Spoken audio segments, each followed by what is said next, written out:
Hello friends, Sanmas education YouTube channel में आपका स्वागत है। दोस्तों, ये जो चैनल है वो इंजीनियरिंग सब्जेक्ट पढ़ने के लिए बहुत ही बढ़िया बरसों से चलता हुआ चैनल है। यहाँ पे बहुत ही थरो प्रोफेशनल काम करते हैं और उनका जो अप्रोच रहता है पढ़ाने का, that is purely based on practicals. अगर आपको कोई भी सब्जेक्ट प्रैक्टिकली पढ़ना है तो this is a right place to study from. दोस्तों, आज हम लोग ये सेशन में देखने वाले पेंटागोनल पिरामिड का sum. This is a problem from section of solid and this example is again the query post by our students and I'm just replying on his behalf. दोस्तों, यहाँ पे जो स्टेटमेंट है that is a pentagonal pyramid. Side of base 30 mm and height 65 mm is resting on HP on its base with a side of base parallel to and nearer to VP. An auxiliary vertical plane perpendicular to HP and 45-degree inclined to VP cuts the pyramid at a distance 10 mm away from the axis. Draw plan, sectional elevation and true shape of the section. दोस्तों, यहाँ पे बहुत ही tricky सम हमको पूछा गया है. यहाँ पे अगर मैं आपको थोड़ा सा हिंट बताओ तो बेसिकली देखा जाए तो यहाँ पे एक पेंटागोनल पिरामिड है और पेंटागोनल पिरामिड बेसिकली देखा जाए तो वो यहाँ पे उसकी एक बेस एक्सवाई लाइन से पैरेलल है. यहाँ पे हमको एक कंडीशंस दी है कि the base is parallel to and nearer to VP. इसका मतलब ये हुआ फ्रेंड्स कि ये एक बेस है, वो बेस एक्सवाई लाइन से पैरेलल है और वो नजदीक है किसके रेफरेंस में? तो ये नजदीक है with reference to its corner. अगर हम लोग ये बोले this particular edge of base is parallel to and away from VP, तो मेरा ये जो पर्टिकुलर पॉइंट है, कॉर्नर है, वो वीपी के नजदीक रहेगा. लेकिन हमारे स्टेटमेंट में हमको ये बोला गया है the edge of base is near to and parallel to VP. उसके बाद फ्रेंड्स यहाँ पे एक बहुत ही ट्रिकी है. जैसे मान लो मैंने यहाँ पे पूरा पेंटागोन इस तरह से बना लिया, उसके बाद यहाँ से एक कटिंग प्लेन है, वो कटिंग प्लेन यहाँ से इस तरह से पास हो रही है कि ये जो पर्टिकुलर एक्सिस से वो यहाँ से 10 mm दूर है. हमको उस तरह से ये कटिंग प्लेन सेट करना पड़ेगा कि ये जो पर्टिकुलर एक्सिस है यहाँ से 10 mm दूर है और उसके रेफरेंस में हमको जो भी एलिवेशन मिलेगा दैट इज सेक्शनल, और यहाँ पे हम लोग ड्रॉ करेंगे ट्रू शेप ऑफ सेक्शन.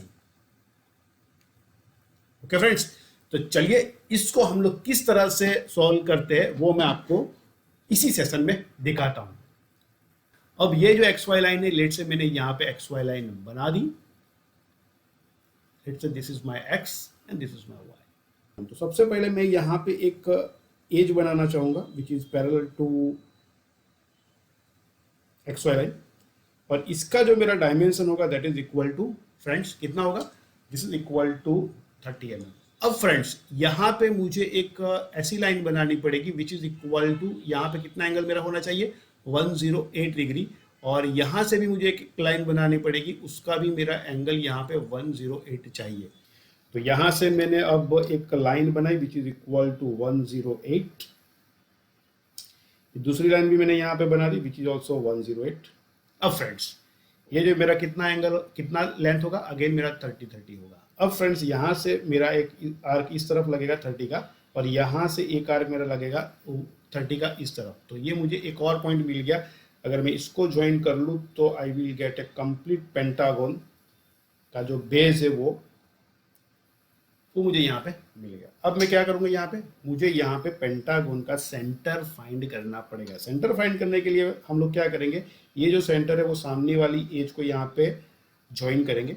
फिर ये जो पर्टिकुलर सेंटर है यहाँ पे, ये जो सेंटर है इसका ऑपोजिट लाइन, मतलब ये जो सेंटर है मैंने यहाँ से ज्वाइन किया, इसकी वजह से मुझे यहाँ पे पेंटागोन का सेंटर मिल गया. उसके बाद अगर पिरामिड है तो मुझे ये सारी एज ऊपर से दिखने वाली है, तो मैं यहाँ पे सारी एजेस बना लेता हूँ. ओके फ्रेंड्स, अब फ्रेंड्स हम लोग क्या करेंगे, अब हम लोग एलिवेशन के लिए सारे पॉइंट्स को ऊपर ट्रांसफर करेंगे, यानी कि एक पॉइंट मैंने यहाँ पे ट्रांसफर किया, एक पॉइंट मैंने यहाँ पे ट्रांसफर किया, ये सेंटर वाली लाइन है यानी कि यहाँ पे पूरा ऊपर तक जाएगा, और ये जो वर्टिकल लेंथ है दैट इज इक्वल टू 65। तो यहाँ पे फ्रेंड्स जहाँ पे भी 65 होगा वहाँ पे मैं यहाँ पे मार्किंग करूँगा, यहाँ से लेके यहाँ तक जहाँ पे 65 है वो मेरी मार्किंग होगी।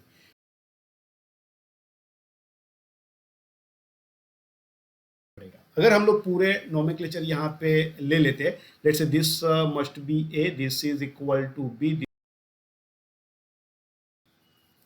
अब मुझे फ्रेंड्स यहाँ पे कटिंग प्लेन ड्रॉ करनी है, और कटिंग प्लेन ड्रॉ करने के लिए मुझे यहाँ पे 10 mm का एक बॉटम में सर्कल बनाना पड़ेगा। वो क्यों है, तो हमको यहाँ पे क्लियर कट लिखा हुआ है कि a auxiliary vertical plane which is perpendicular to HP and 45 degree incline to VP. एक ऐसी जो लाइन होगी मेरी एक्स वाई लाइन से यहाँ पे 45 डिग्री होगी, मतलब ये जो मेरा एंगल है, एंगल मेरा कितना होगा 45 डिग्री, और यही लाइन को पैरेलल एक कटिंग प्लेन होगी जो ये पर्टिकुलर एक्सिस से कितना दूर है, 10 mm यहाँ पे दूर है। यानी कि मुझे फ्रेंड्स नीचे एक 10 mm का सर्कल बनाना पड़ेगा, जो मैं यहाँ पे बना रहा हूँ। मैंने यहाँ पे एक 10 mm का आर्क बना लिया। ओके, अब फ्रेंड्स पूरा सर्कल ही बना देता हूँ आपके रेफरेंस के लिए, अगर आप आधा बनाते हो तो भी चलेगा। अब फ्रेंड्स क्या करना है, अब हमको कटिंग प्लेन इस तरह से यहाँ पे लगाना है कि हमारी यानी कि ये जो 45 डिग्री वाली जो लाइन हमने यहाँ पे बनाई है उससे पैरेलल हम लोग जाते हुए जहाँ पे ये सर्कल को टच करेगा वो लाइन को टच करके एक मेरा यहाँ पे कटिंग प्लेन बनेगा, जो ये सर्कल जो हमने 10 mm का ड्रॉ किया है वहाँ पे वो टच करेगा, यानी कि वहाँ पे टेंजेंट बनेगा। अगर ये रेफरेंस में, ये कटिंग प्लेन के रेफरेंस में अगर मैं यहाँ पे एलिवेशन बनाऊं तो फ्रेंड्स जरा ध्यान दीजिएगा। तो ये जो पहली वाली जो है मेरी एज वो है बेस वाली एज, यानी कि 1 नंबर जहाँ पे कटा हुआ है वो मैं बेस के तरफ ले जाता हूँ, तो ये बेस के अंदर पहला पॉइंट मुझे यहाँ पे देगा। सेकंड, ये 2 नंबर में बाद में आपको दिखाता हूँ किस तरह से ये 3 नंबर वाली जो एज है वो 3 नंबर वाली एज यानी कि ओसी को वो कट करता है। ओसी को वो कहाँ पे कट करेगा, लेट से मैंने यहाँ पे ड्रॉ किया तो ओसी का मुझे यहाँ पे उसको कटिंग करता हुआ दिखाई दिया। दूसरा, यहाँ पे सीडी वाला बेस है, तो सीडी वाला बेस मुझे कहाँ पे मिलेगा, तो सीडी वाला बेस मुझे एलिवेशन में यहाँ पे कटिंग करता हुआ दिखाई दिया। अब फाइनली दोस्तों मेरा एक ही पॉइंट यहाँ पे बचा है विच इज ओ बी के ऊपर जो 2 नंबर कटिंग है, क्योंकि यहाँ से अगर मैं स्ट्रेट अवे ऊपर जाता हूँ तो मुझे यहाँ पे ऐसा कोई जगह नहीं मिलता कहाँ पे मैं कट करूँ। हम लोग क्या करेंगे फ्रेंड्स, हम लोग यहाँ पे ये जो पर्टिकुलर पॉइंट है, ये पर्टिकुलर पॉइंट को हमको ये जो रेडियस है उतनी रेडियस लेके इसको हम लोग टर्न करेंगे, यहाँ से लेके जहाँ पे वो एज है, लेट से मैंने ओ ए के ऊपर टर्न किया, उतनी ही रेडियस लेके मैंने OA के ऊपर टर्न किया, और OA के ऊपर टर्न करने के बाद मैंने ये जो पर्टिकुलर पॉइंट है वहां से मैंने OA, जहां पे OA है, OA यानी कि यहाँ पे वहां तक में लेगा, ये गया सीधा यहाँ पे ऊपर। जरा ध्यान रखिएगा फ्रेंड्स, ये मेरा यहाँ से ऊपर गया, मैंने यहाँ से इसको क्या किया, तो यहाँ से मैंने इसको टर्न किया, फिर यहाँ से मेरा सीधा ऊपर प्रोजेक्शन ट्रांसफर किया। ऊपर प्रोजेक्शन मैंने कहाँ तक ट्रांसफर किया, जहाँ पे मेरा OA है वहां पे, और फिर वहां से मुझे ये पॉइंट यहाँ पे ले जाना पड़ेगा, यानी कि वो मेरी यहाँ पे O से लेके जो B वाली लेंथ है वो इसको यहाँ पे कट करेगा। Okay friends, so this is a method. अगर मान लो ये स्ट्रेट लाइन है, उसके ऊपर मेरा कोई भी अगर पॉइंट यहाँ पे कट करता है तो मुझे ट्रांसफर करना है इस तरह से। अब फ्रेंड्स यहाँ पे जरा ध्यान से देखिएगा, मेरा पहला पॉइंट मुझे कहाँ पे मिला था, पहला पॉइंट मुझे यहाँ पे मिला था, मुझे दूसरा यहाँ पे एक पॉइंट मिला था, और तीसरा पॉइंट मुझे यहाँ पे मिला था। अगर मैं ये सारे पॉइंट को अगर ज्वाइन कर लेता हूं तो it will give you sectional elevation. तो ये जो सारे पॉइंट अगर हम लोग यहाँ पे मिला देते हैं तो ये मुझे मिल गया एलिवेशन में जो सेक्शन है वो। अब फ्रेंड्स ये मैं सारी जगह पे अगर सेक्शन ड्रॉ करना चाहूँ तो मेरा सेक्शन कुछ यहाँ पे इस तरह से बनेगा। लेट्स हैव अ लुक, ये मेरा कंप्लीट बन गया सेक्शनल एलिवेशन। अब फ्रेंड्स मुझे यहाँ पे 2 शेप ऑफ सेक्शन बनाना है। 2 शेप ऑफ सेक्शन बनाने के लिए हम लोग क्या करेंगे, ये जो मेरी कटिंग प्लेन है यहाँ से 1 2 3 और 4 ये सारे पॉइंट्स में यहाँ पे ले डाउन कर दूंगा। तो मेरा लेट से ये 1 नंबर का पॉइंट मैंने यहाँ पे मार्क किया, उसको नाम मैंने दिया 1। उसके बाद 1 से लेके 2 तक मैंने मेजरमेंट किया और 1 से लेके 2 तक मैंने यहाँ पे मार्किंग किया। फिर 2 से लेके 3 तक मैंने यहाँ पे मार्किंग किया। उसके बाद 3 से लेके 4 तक मैंने उसको यहाँ पे मार्किंग कर लिया। वो सारे पॉइंट्स अगर मुझे मिल जाते उसके बाद मेरा यहाँ पे सारे वर्टिकल प्रोजेक्शन ट्रांसफर होगा जो मैंने इस तरह से यहाँ पे किया। और यही पॉइंट को अगर मैं एलिवेशन में से ट्रांसफर करूँ तो यहाँ से एक एलिवेशन में से मेरा ये पॉइंट ट्रांसफर होगा और दूसरा मेरा यहाँ से ये पॉइंट ट्रांसफर होगा। यानी कि फ्रेंड्स मुझे जो सारे पॉइंट्स मिले वो कौन से पॉइंट्स मिले, तो एक पॉइंट मुझे यहाँ पे मिल गया है, वो बोई बेस में है। दूसरा पॉइंट मुझे यहाँ पे मिलेगा।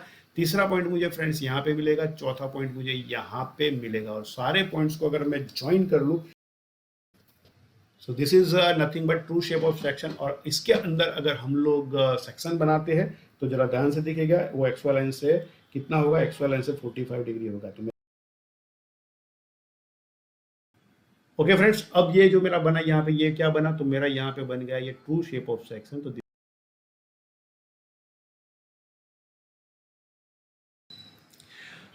तो फ्रेंड्स फाइनली आप ये चैनल देखते रहिए और इंजीनियरिंग ड्राइंग सीखते रहिए और लाइक शेयर और सब्सक्राइब करना मत भूलिए। Thank you very much for watching. Till then good bye, have a nice time and wish you happy learning.